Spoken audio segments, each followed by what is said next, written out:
I can't believe that WB put out that big old piece of trash. Oh my God. Oh, where do I start? That movie was stupid. A whole lot of stupidity in it. And it was a big old global warming movie. That's what it was all about. It was all about global warming. Now, I really don't have a problem with that. I know that's a point people fight over all the time. I once had a former friend and his woke wife. They're both woke. Ask me. They were asking me about something and they were like, and they literally asked me like this. Tells you believe in global warming, right? You believe global warming's real, right? I was like in my head, silently, I was like, oh, they're really cinched into this. Holy shit. And I was like, well, first of all, I've heard that what we call climate change is just a normal climate rhythm that the earth goes through. I've also heard that it's humans' fault. I've also heard it's a little of both. Personally, what I feel as a human being on this planet, that it's our only home and we should take care of it as much and as well as possible. Stop polluting it, stop dirtying and messing it all up, and take care of it as if you'll never get another home again. That's how I feel. So, on that matter, that's what the whole movie was about, you know? And that's what I told them. But anyway, so now moving forward, I wish that, it had a good look to it.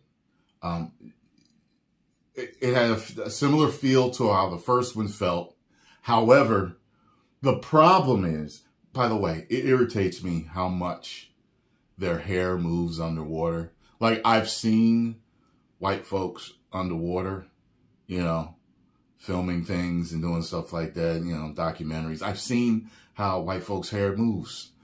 It don't move like that. It's like too much. Even their beard be flapping and stuff. I'm like, it's a little bit too much. It reminds me of when I play games, certain video games, like for example, I think last time I noticed it, sorry, something flew out my mouth.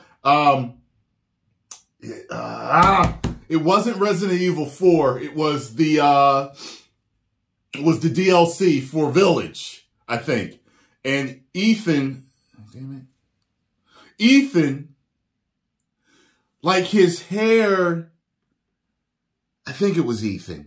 I'm like, look, I got plenty of people as friends on my, in my life. Some of them are white, and I never see their hair move like that. Like, white people in video games, they just move and their hair goes like this. It's like it's too much. That's like it's totally how it's a video game. You know what I mean? Because their hair doesn't move like that. They don't even have black people's hair move. And I'm like, our hair doesn't move like that. What are you doing? That's how it feels to see them underwater and to see the hair flapping. Okay. The special effects were good for the most part. It had that vibrant look that the first movie had. For those of you that do not like Amber Heard, she is probably going to be in the movie longer than what you think. I don't think she's in there too much. They probably did cut her out of certain parts, but she's in certain, I guess you could say, vital moments where it would be like, if you wanted them to cut her out, you realize they cut her out as much as they could have. Get what I'm saying? So there's that. So she's in it. She does actually have a cool part where she goes after somebody. And I was like, oh, that's the part. Oh, that's the part from the trailer. So, other than that, the main issue I had is as if they told Jason Momoa, hey, You know the bad guy you played in the last Fast and Furious? Why don't you take that personality and say that guy is playing Aquaman? Yeah. We want you to be serious for certain parts, but for the rest, just let it go. Yeah.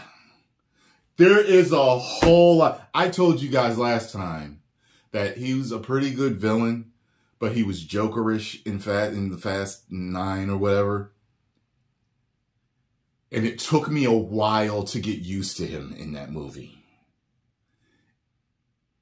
In this, I was just like, what are they doing? Why is it so jokey? Why are all these bad jokes flying? There's a part where somebody with him is running, and he's running like Naruto.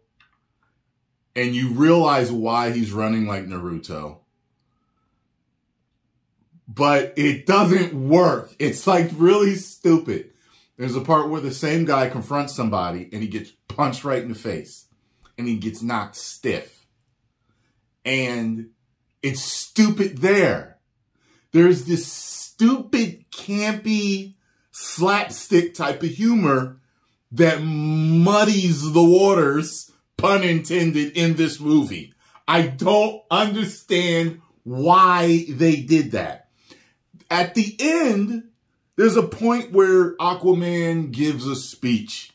And I'm no joke. I was getting into the speech and I was like, okay, all right. And then,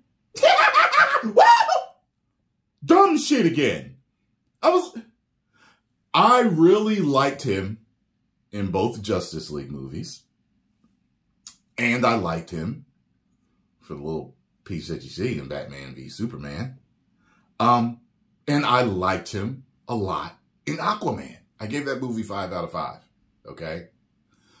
I just don't understand why they went this stupid way. I don't get it. What was different? James Wan directed again, right? It felt very similar. There were some cool angles, cool shots. In the fight scenes, there were some cool parts too. And when he was serious, you know what I mean? When he was really protecting his family or people in Atlantis, it was really cool. But they just, I just felt, it feels like, see, I don't know the real Jason Momoa. I don't know how he really is in real life.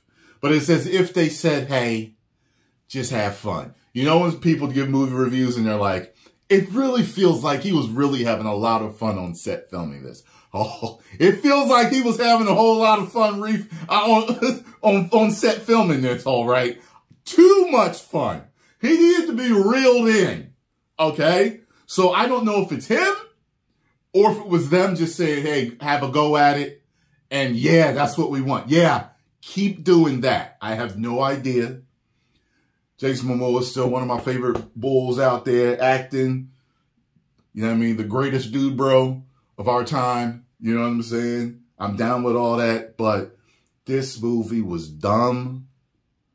I probably will not be buying it. You know how the Marvels, I told you, it wasn't shot bad and it actually looked good. And the majority of the time, the special effects were good or passable. It was just boring. This was just stupid. I'm going to give Aquaman 2. A 2 out of 5. Woos! I never need to see it again in my life. And when he was talking about whether, you know, his future as Aquaman looked bad, like it wasn't going to happen, seeing the whole picture now, it got nothing to do with James Gunn. It's because this movie is bad. Didn't we hear that it tested bad? So I guess that's it. The first one, I loved the first one. Still got it in 3D. Love watching it. I wondered if there was too many cooks in the kitchen. I wonder if there were people telling James Wan and him to do certain things that they didn't want to do. I just don't know. But I'm just like, okay, well, Not a great ending at all to the DCU. Hey, James Gunn. Let's see what you got, buddy. 10 million subscribers. Woo!